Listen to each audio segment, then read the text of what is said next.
How to reset your Commonwealth Bank password. Hey everyone, welcome back to another tutorial video. In today's video, I'll show you how you can reset the password of your CommBank. So to do that, first of all, open the CommBank app on your mobile device. And if you're doing this from a browser, you can simply go to the Commonwealth Bank's website.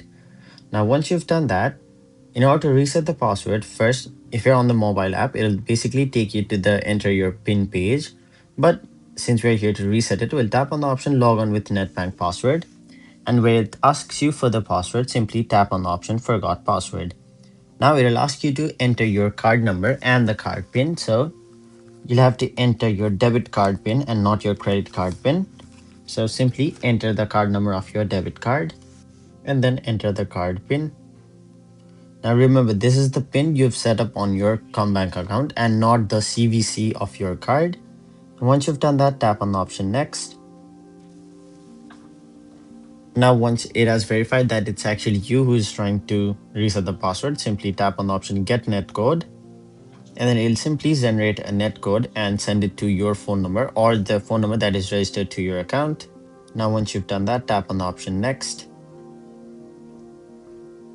And in this page, you'll be basically able to change your password again. And now once you tap on the option Save, you'll have successfully reset the password of your CommBank. So that is how you reset the password of your Commonwealth Bank of Australia. That was it for this video. Hope this video was helpful to you guys. And if it was, make sure you like this video and subscribe to our channel so that you don't miss out on further videos such as these.